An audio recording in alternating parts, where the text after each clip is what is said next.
Welcome, everyone. My guest today is the one and only Rickrule. Good morning, Rick. How are you? How are you, sir? Peter, I'm doing very well. The better for being on with you. Thank you. Thank you. We are always delighted when you have time for us. So, I received many questions from our audience. So, let's jump in. Last time we discussed that we are in the first innings of this cycle, the gold bull cycle.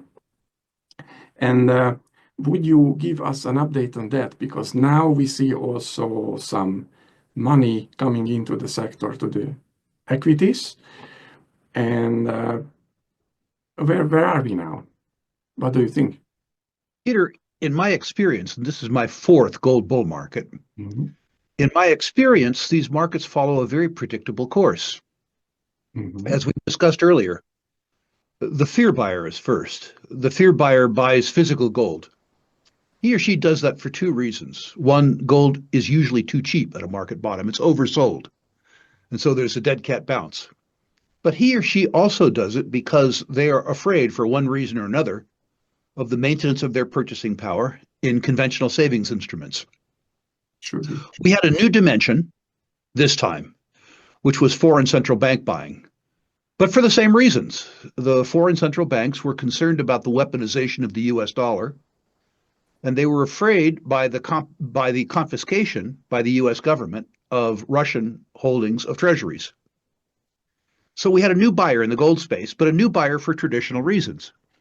I remember in a discussion that you and I had 2 years ago about the difference between the gold price appreciation and the lackluster performance of gold equities.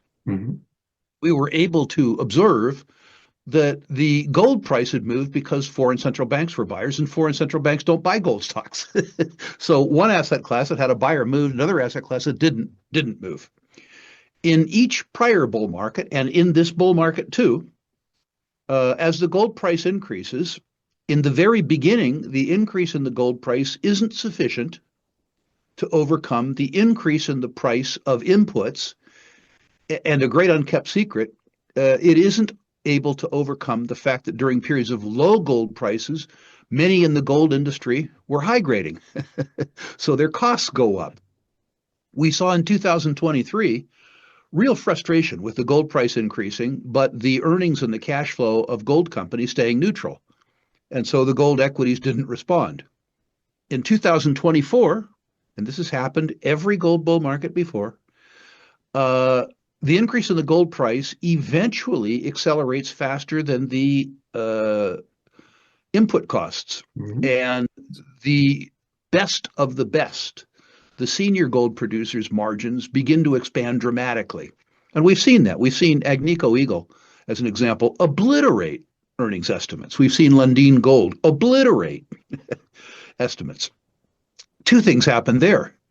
The first is that the companies become better buys, but the second thing is that they become noticed because of the momentum in gold price. And so you see the prices of the best start to move.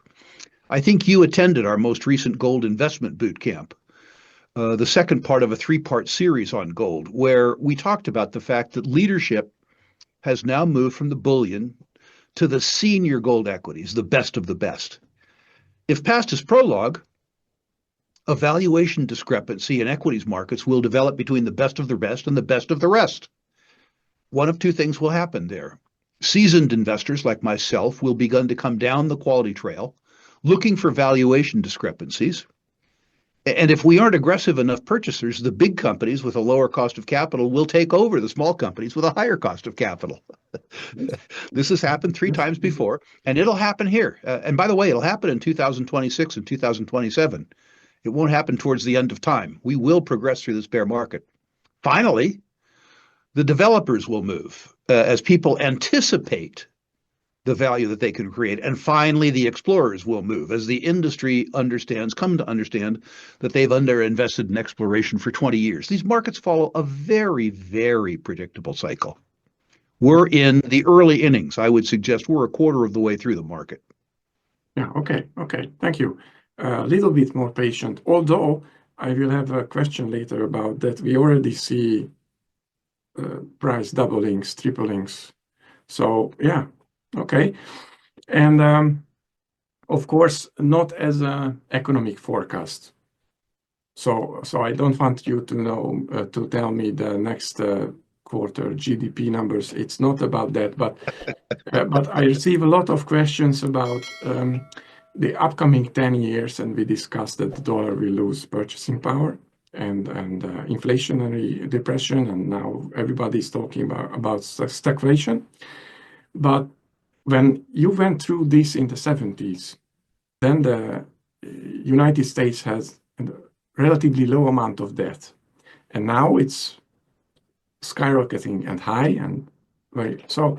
At the end, the market should take over and raise the interest rates, and then the Fed should come follow along. But they cannot let this happen. So at the end, I think perhaps they have to let the value of the currency loose or not. So how do you see this part? Maybe if I can narrow this question a little bit more now. There will be an interplay. I think the Fed chair today acknowledged Okay. the Fed is losing control of the long rate. He didn't say that. Okay. Despite their efforts, their real efforts on the short end of the curve, the Yes. long end of the curve keeps going up. Yes. Yes. Mr. Trump went so far as to call the Fed chair a fool. I would suggest to you that the Fed chair is merely looking at the markets and understanding that if the long rate doesn't go up, that at some point in time, the Treasury will have a bond auction and nobody will come. That's a true failure. If I had to guess, my guess is that the deterioration in the purchasing power of the US dollar will raise interest rates naturally, because people will need compensation in their savings for the deterioration in purchasing power. At some point in time, the political reaction to the increase in interest rates will be that the political class and the Fed throws a Hail Mary pass, much like they threw in 1975, allows interest rates to rise because they're rising anyway. Mm-hmm. And my suspicion is that very much like the end of 1975, they'll lose their nerve.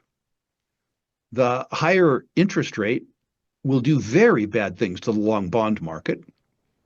It will do an ugly thing to mortgage interest rates, which will do an ugly thing to real estate prices. And it will raise the cost of capital, the marginal cost of capital, not merely to the American private sector, the junk bond sector, but it will also raise dramatically the cost of funding the US government's debt. And if the Fed capitulates, if they artificially manipulate the long rate down, the same way they did in 1975, then it's off to the races for the gold market. Yes. For some of your listeners who aren't as ancient as I, the history of this was when the Fed in 1975 allowed the interest rate to rise, or at least acknowledged the inevitable, the gold price fell from $200 an ounce to $100 an ounce. It was a truly ugly 9 months. I remember it like it was yesterday. I was long. When the Fed capitulated, all of a sudden, the financial markets knew that the game was on. And a lot of people got shaken out in that gold down move. The move from $200 an ounce to $100 an ounce shook a lot of the so-called faithful out.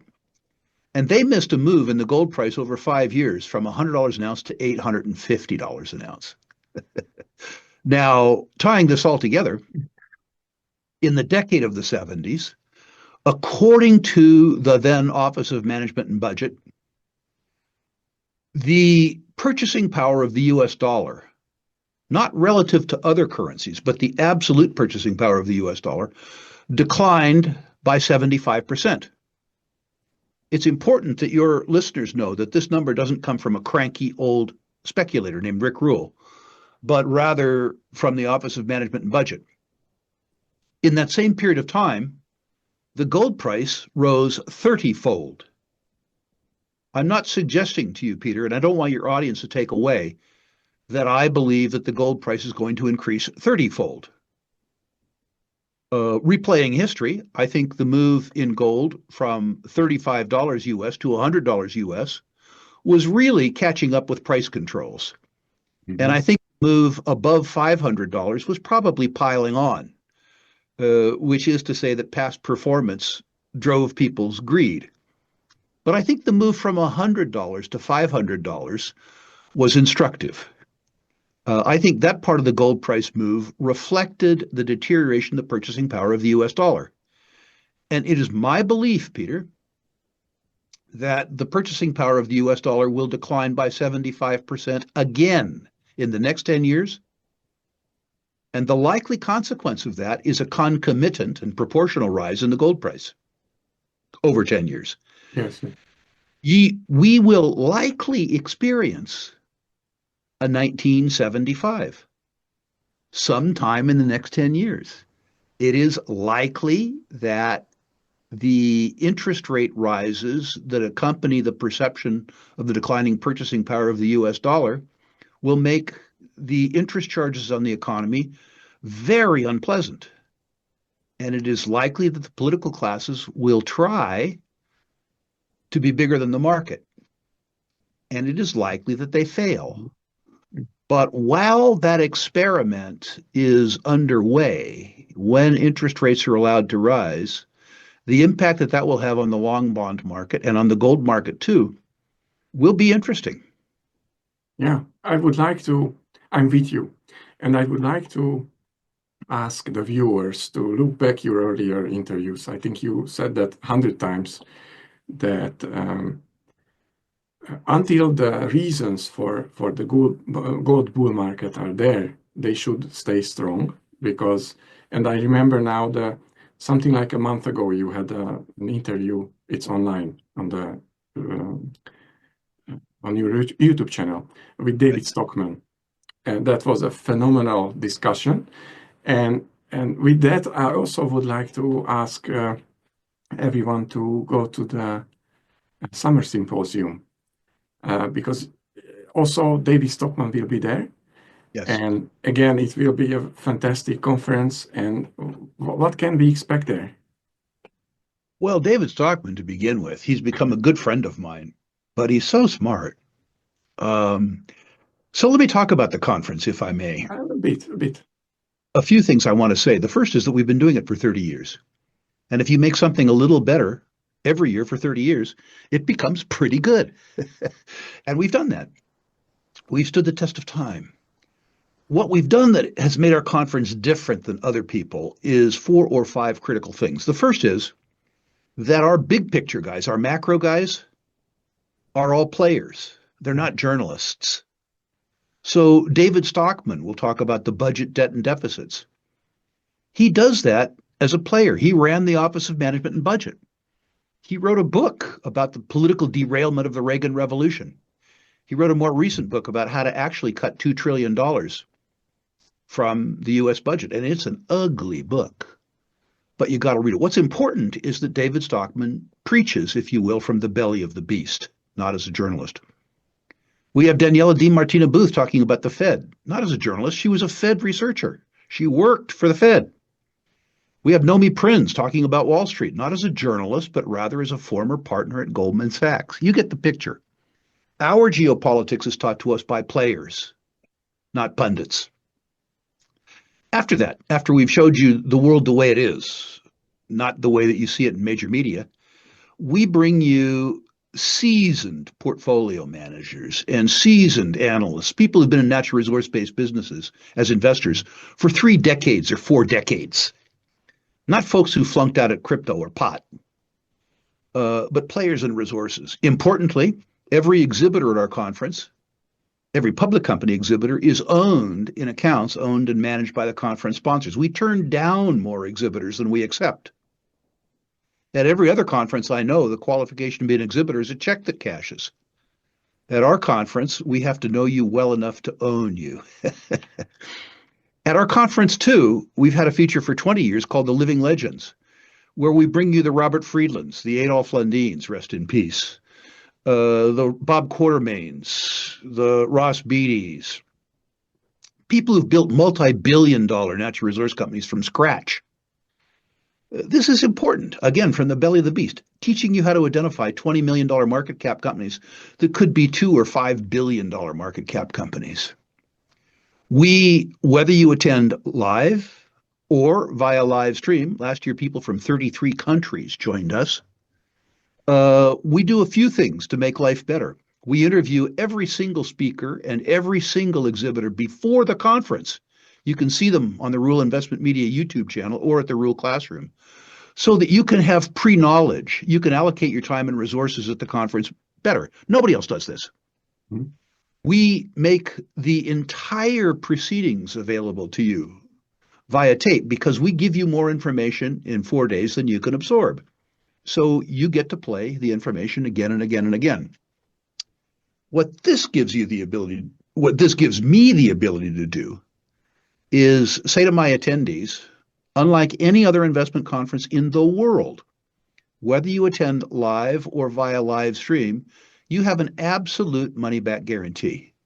If you don't think the money that I have charged you to participate in the conference has been justified, I'll give it back to you. The financial risk of attending live or via live stream is all mine. If you didn't get your money's worth, email me, you get your money back. We've been doing this for 30 years. By the way, as you know, we do this with all of our boot camps too. Absolute solid gold money back guarantee. The product quality has been so good for 30 years, we've had to refund about 0.1% of the tuition that we've charged. But unlike any other investment conference on the planet, satisfaction guaranteed or your money refunded. Yeah. And for everybody, I would like to add that the more work you put in, the more knowledge you will gain back from this conference. It's really, it's essential that you prepare in advance. And also as just a success story, when I went there last year also, I did not miss the boat cruise, which is one of the best part. And I met there a guy named Javier Reyes from LUCA Mining. Yes. I think last year he was not a presenter there, but he was attending. Yes. And we started to talk. We came home, and I did my homework. I made an interview with him in September. Fortunately, it was only available online in October. But nonetheless, I bought the stock. And I also asked this because it came into my mind, also because of the first question you answered, that this stock did incredibly well in the last half year. So, well, Peter, it happened for you because you did the work. It happened for you because you circulated. You took the time to understand a complex story. Yes. And you took the time to come to understand yourself the competitive advantage that Javier might have as a Mexican miner operating in Mexico. So congratulations, you deserve that double. You used the conference for what the conference is for. Yes. And I used boot camps knowledge because every boot camp is a germ. So, yeah. Okay. Yeah. Thank you for this conference because it's great. Okay. Next question is, we know Manduro and Gold Royalty and EMX Royalty has European mining interests, but we hear not so much about the mines in Europe. So one of my viewers is asking, what other European mines are interesting to you, or what mines, what deposits should we look in Europe? I'm interested in three aspects of European mining. Mm-hmm. I'm most interested in what I refer to as the Tethyan metallogenic belt, the Carpathians, if you will, a metallogenic belt that runs northeast to southwest, and then due east. Mm-hmm. So Ukraine, Romania, down through the Balkans into Turkey, and eventually all the way to Mongolia. That's where Manduro is operating. This is a very unexplored part of the, terrain, a very unexplored part of the world, although it's produced since pre-Roman times. It hasn't experienced modern exploration technology, much of the belt ever. Some Soviet technology, which was really smart people working really hard with 19th century tools. uh, the other part of Europe, which attracts me, is Finno-Scandia, the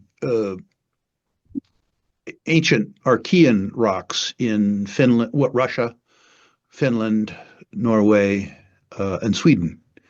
The principal mine up there, which you need to understand, is Kittilä, which is Agnico Eagle's mine. But a lot of people are doing great work up there. And there has been a great history of European mining, Boliden, Outokumpu, the Scandinavian mining companies that much of the world doesn't know, and of course, the Lundin family. The powerhouse, the potential powerhouse of European mining is Russia. The political circumstance in Russia and the ability of Western investors to invest there is a work in progress. I had 22 very good years investing in Russia personally, and then I had one very bad year. Yeah. The one very bad year is recent, and it's fresh in my memory. But I need to remember that over 2 decades, Russia was the third best investment destination in the world for my own portfolio. And to the extent, and I hope this happens soon in my lifetime, Yes. to the extent that Russian society normalizes and relations between Russia and the West normalize, the biggest single investment opportunity in the resource business will be in Russia, European Russia and Asian Russia. The deposits in Russia are spectacular. The human resources, the middle management in Russian mining companies have experienced just unbelievable quantum improvements in 30 years. I'm hoping, I'm 72 years of age, I'm hoping that I will experience another 20 years investing in Russia, which were equal to the 20 years I experienced before the recent difficulties. Yeah, I agree. Large gold deposits, uranium coming to my mind also with I think Russia. And the one thing I probably forgot to mention is what's happening in the border district in Serbia. That is shaping up to be an absolute monster porphyry. It's now controlled by Zijin, and they are not particularly public about what they're doing. But it's worthy to note that recent Landsat photos have shown 12 new rigs working on an exploration extension.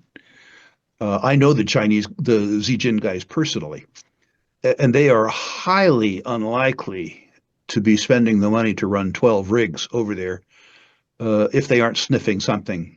It's very, very, very real. I thought you have your own satellites, but not yet. Okay. Need to. I'm a U.S. taxpayer, you know. You can purchase one Deeply nowadays. Okay, that's great. And I also know this. At least I come from Hungary initially, and I have gold coins from the 15th, 16th century from the Hungarian, Serbian mines. Yeah. So it's not fresh.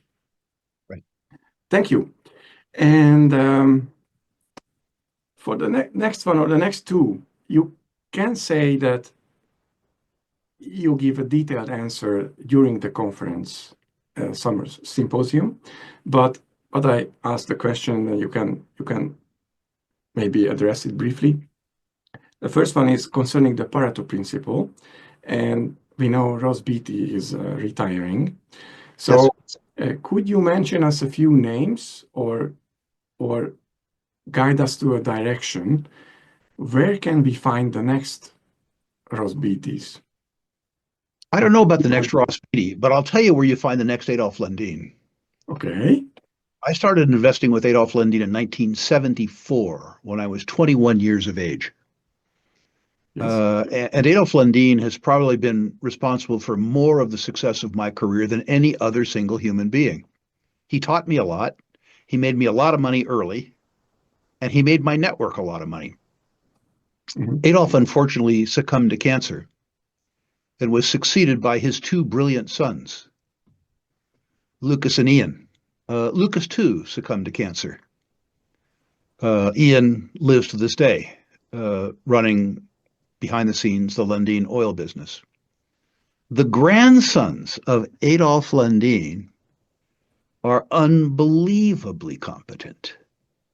Unbelievably competent. The idea that the grandchildren of a billionaire retain the work ethic, the humility, the hunger, the brilliance to drive that business is unbelievable. Those grandchildren are every bit as competent as the grandfather was, but there's four of them, not one. So the place that you look to replace Adolf Lundin is still named Lundin. Okay. And I can't tell you how happy this makes me. Adolf and his late wife Eva were truly superior human beings. Adolf was probably in the fourth standard deviation of the performance dispersal curves. That is to say, the 1/10 of 1%. And the way you replace Adolf is with Adolf. Not this year's symposium, but the 2026 Natural Resources Investment Symposium is tentatively slated to be called Passing the Torch. Oh. Looking for the generation in their 40s and 50s that succeed the Robert Friedlands, succeed the Rickrules. We are going to attempt to identify the people who will populate the living legends 10 years from now. Okay, so next year. It's interesting that you mentioned that. We try to plan our symposiums 2 or 3 years ahead. And the 2026 symposium is tentatively about the next generation and passing the torch, where we're asking ourselves and we're asking our contacts around the world, the Mining Journal and our other affiliates, who are the proven leaders today who have legs as well as brains, who have the ability to succeed those of us who have driven the mining and oil and gas business for 50 years. Okay. You already have one one ticket sold. Okay, that's nice. And also thank you for the homework, what we can already do with this answer. And the next one is similar. If I would like to find the next small Ivanhoe mines, where should I start? So the next Ivanhoe mines or something, next big story. Yeah, that will that's a great develop. question. Is it, do I start with the best of the best people or the serially successful entrepreneurs, or I start with a large deposit? Right now, the live deposits are cheap. Ivanhoe was a function of exploration. Mm-hmm. Robert Lundin's technical team looked at the deposition of copper in Katanga, and they noticed that all of the deposits outcropped. They also noticed that the western extension of that copper belt was submerged under sand. They theorized that the sand came in place after the copper was deposited, but nobody had ever looked there because they didn't have the technology to do it. So Robert used a very simple exploration thesis to make a gigantic discovery. Right now, I think what you look for is very large deposits that have already been discovered, that are in countries and commodities that are out of favor. Yes. Okay. When Robert made the Kamoa discovery, the copper price was 85 or 90 cents a pound. And Congo wasn't actually a country. Well, it was kind of a country, but what it really was a battle zone. And so while Robert was in favor, the country was out of favor, the commodity was out of favor, and he started releasing these absolutely stunning drill holes. I thought they were fake. and the market went down as opposed to up.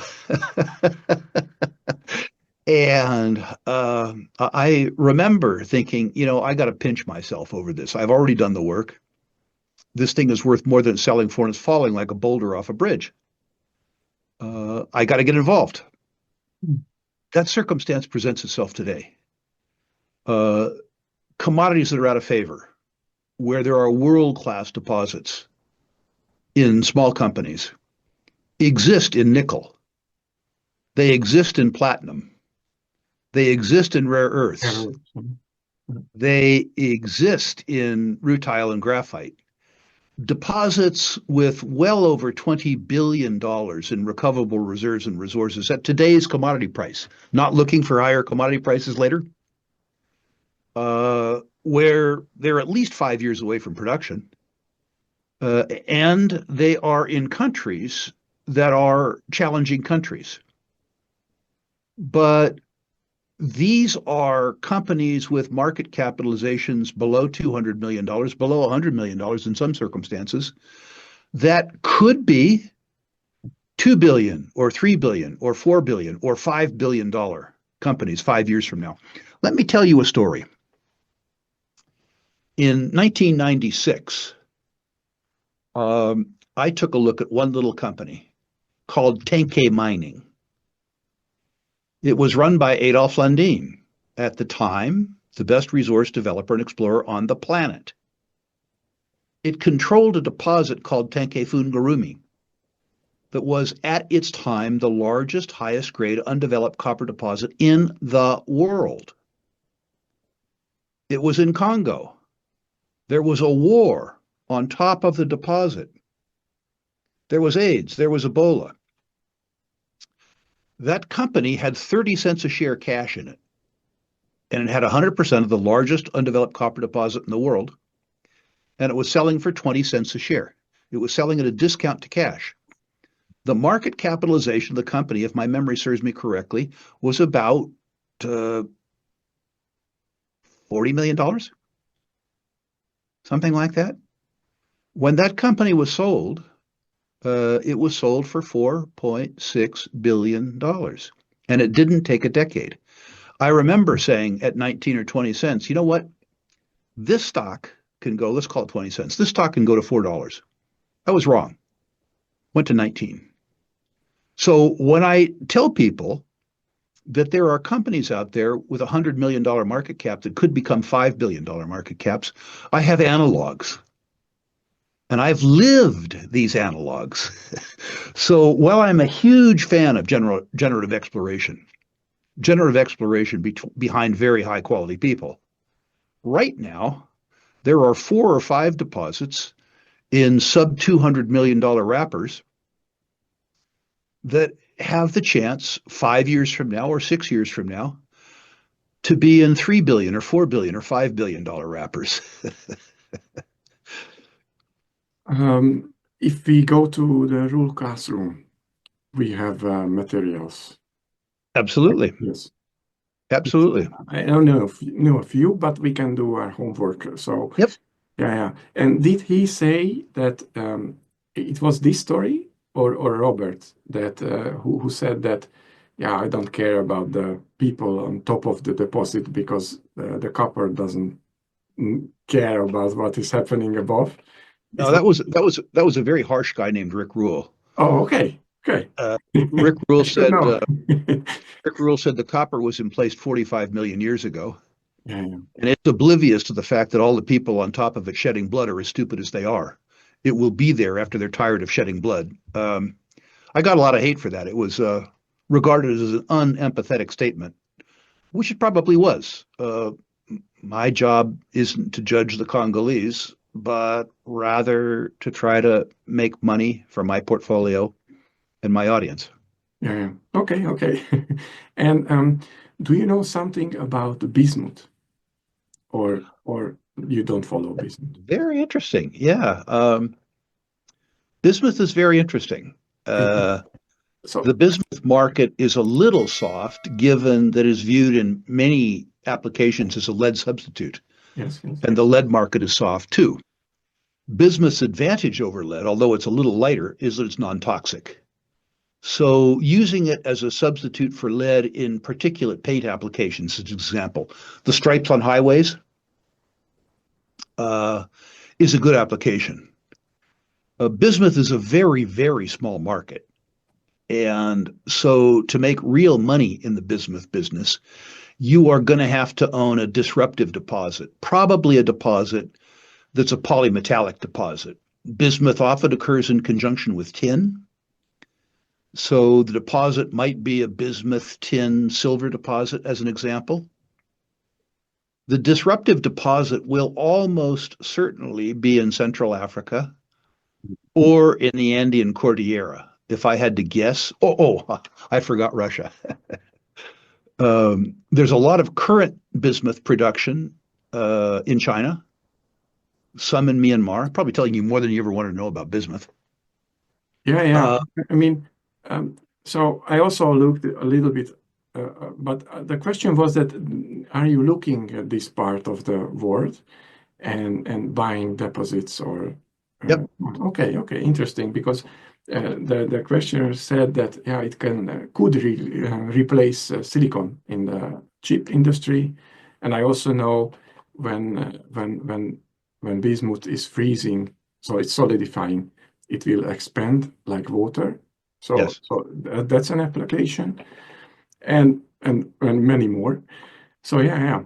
Okay, interesting. Indeed. The challenge for bismuth, really, in terms of new applications, is that the supply is so inconsistent.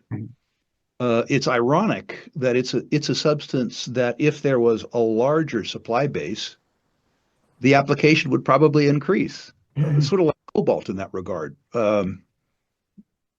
Many fabricators are nervous about using bismuth in manufacturing applications because they're afraid that if sufficient demand is stimulated, there won't be sufficient supply. So ironically, a very high quality bismuth deposit might cause the bismuth price to increase simply because its availability would stimulate use. Okay, so it makes sense to check it. Okay. Thank you. I received a question, which five mining or royalty companies are your favorite? But I think it's something very personal. Yeah, it really depends on the person. For most people who don't want to do the work, I suggest that you go with the best of the best. Yeah. And the best of the best is Franco-Nevada. That's the best of the best. It will likely underperform lower quality companies over the next 5 or 10 years because the lower quality companies have more earnings leverage. They're less efficient. But let's say that you bought the best of the best and you experienced a 250% price appreciation with no operational risk, as opposed to a 325% price appreciation with high risk. For most people, they should err on the side of risk reduction when the returns are going to be great anyway. Yeah. So I would ask people to start with the best of the best. If they want to do the work, if they want to do what you do, if they want to go to the real classroom, if they want to participate in those discussions, if they want to do the boot camps, if they want to question management, if they want to watch balance sheets and income statements, then absolutely go down the quality trail. But if they want to play with their grandchildren, fish, read, garden, go on vacation, live lives, then you do the best of the best. Yeah. If you are a beginner investor, you should know that these best of the best companies, the large companies, can double in a bull market easily. And more. That's more, but even that, it's perfect because it's the basic knowledge for every investor. In 5 years, a doubling is a 15% compounded annual growth rate. And that's more than enough. I mean, who wants better with low risk? So, yeah. Peter, I would ask your audience to use whatever mechanism they use and chart the XAU over the last 40 years and look at the bull market performance of the XAU. 500% gains, 600% gains are not uncommon. If you are, as I believe, 20-25% of the way through this market, and if this market is more extreme, which I believe it is, than the 2000 to 2010 market, and we're only a quarter of the way through it, when you look at the potential gain across the whole market, there's a lot to be said for simply buying the best of the best, enjoying the beta in the market, not doing any work, and subjecting yourself to not very much risk. Mhm. Yeah, yeah. So that's what we do also. Okay, we still have a little time left. Would you like to grade or briefly comment 5, 6 stocks, Sure. companies? Happy to do it with the caveat that this is a snapshot in time. Yes. As things change, the grades change. Don't watch. This interview is taking place on May 15th, 2025. Don't believe it's current on March 10th, 2026. Or tomorrow. Yes, Yeah. yes, yes. Okay, the first one is Seabridge. We know you are back to the stock as Yep. a, yeah, but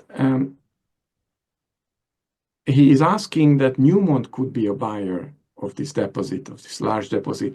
Would it be also possible that multiple companies will buy the Seabridge story? Or how do you see? I will ask also Rudy. The grade, first of all, is a 5 because of optionality. Okay, okay. Newmont is the most logical purchaser. It would have to be one of the largest mining companies in the world because there will probably be a $10 billion upfront capital charge to build this deposit. And whoever builds the deposit will have to have good relationships with the indigenous hosts, which Newmont has. Yes. Newmont also has 2 large mines in the vicinity, the Red Chris copper gold porphyry, and of course, the mine that they bought from Pretium, the Brucejack mine.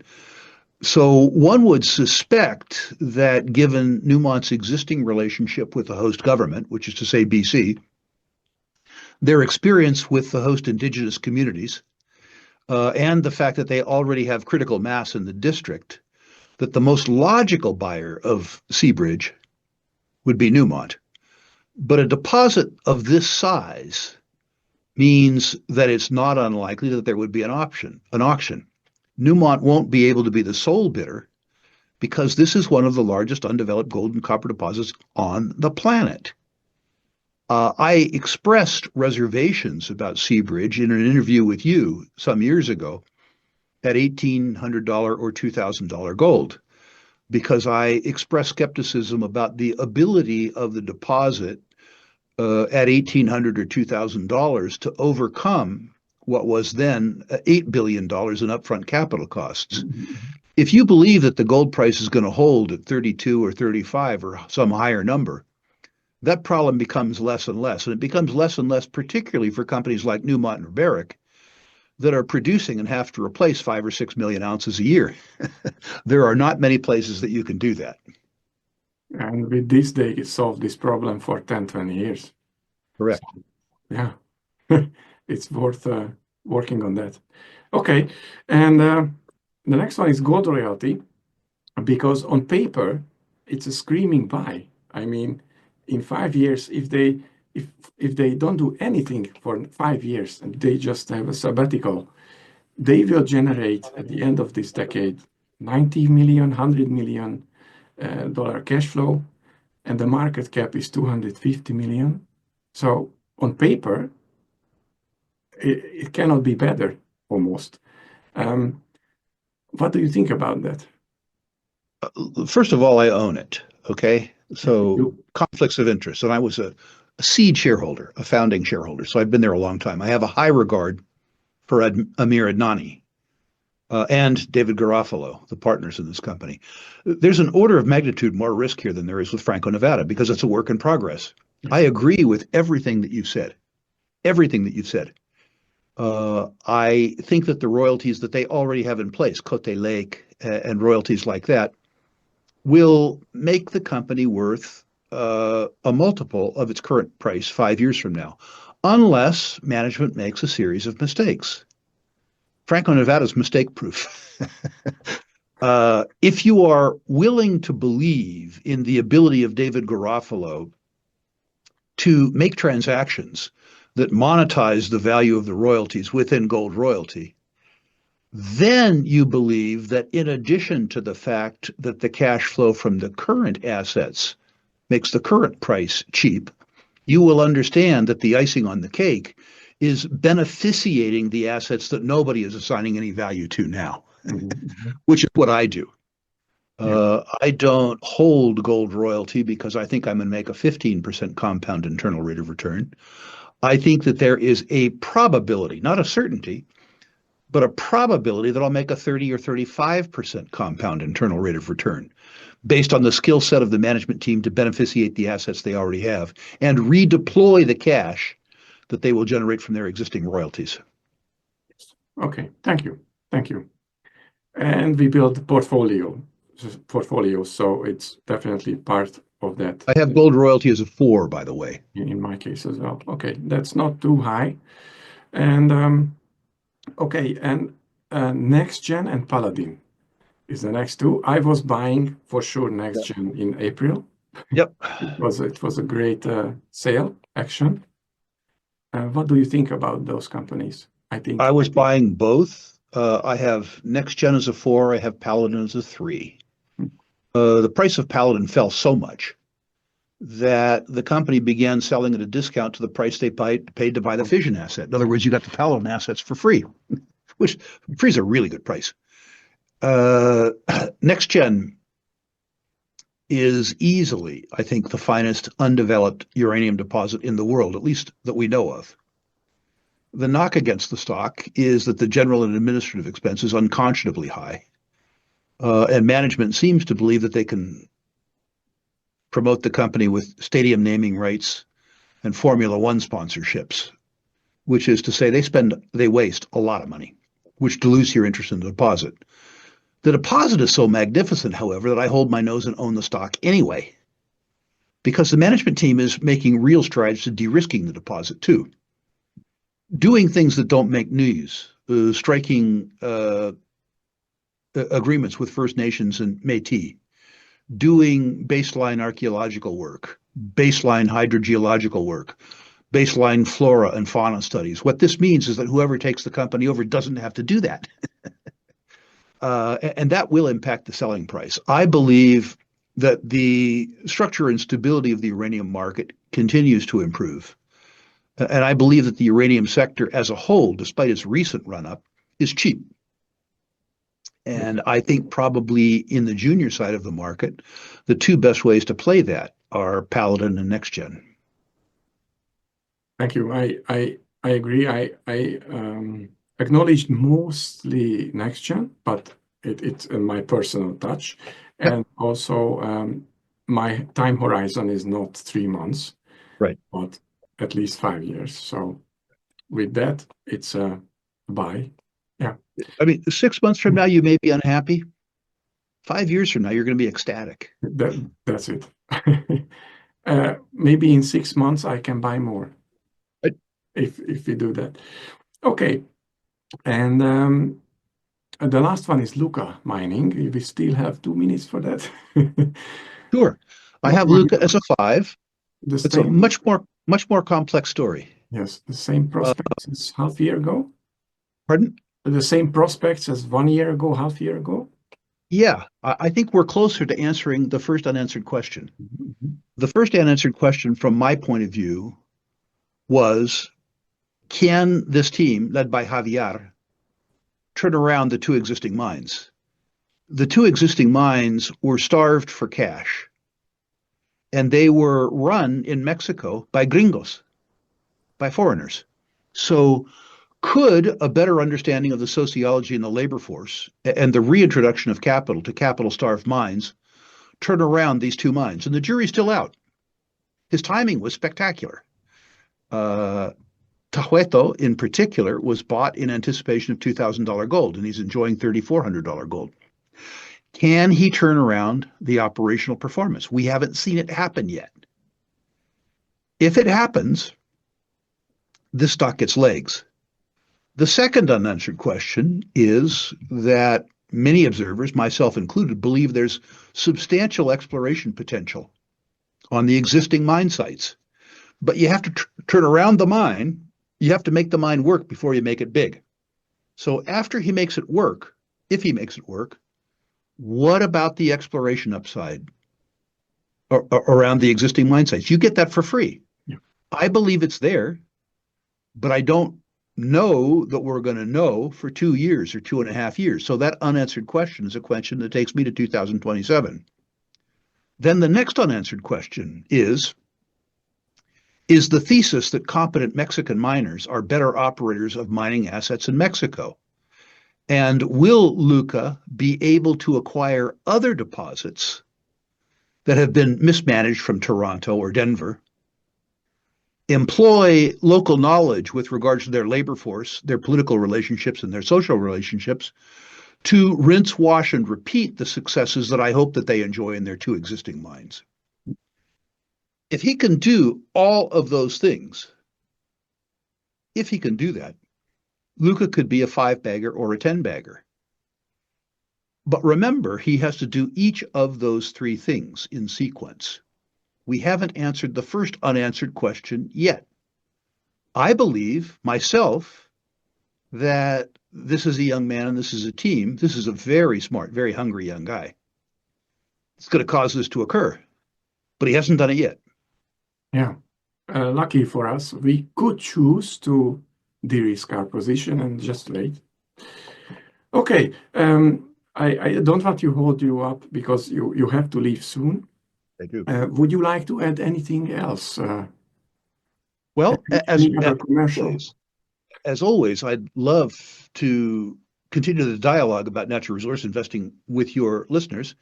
And I would do that by inviting them to my website, ruleinvestmentmedia.com. I would invite them to list their natural resource portfolios, where I will personally rank them 1 to 10, 1 being best, 10 being worst. And I will comment on individual issues where I think my comments might have value. That's ruleinvestmentmedia.com. List your natural resource stocks. I'll evaluate them. Absolutely free. So, of course, that comes with a full money-back guarantee. For people who are serious, I would invite them to attend the Natural Resource Symposium, July 7th through 11 in Boca Raton, Florida, or via live stream from wherever they are. And of course, I would invite them to look at the 200 hours of instructional programming at the Rule Classroom and participate in the discussion groups, in particular, the question and answer sessions. I would encourage that. That's completely free. And again, completely free, money back guarantee. Yes. Okay. Thank you very much for all your investing wisdom. And I always like talking to you, and we highly appreciate your time. We hope you come back to us. Thank you very much. Thank you, Peter. And I look forward to the invitation to speak again. Thank you. Goodbye. Have a nice day.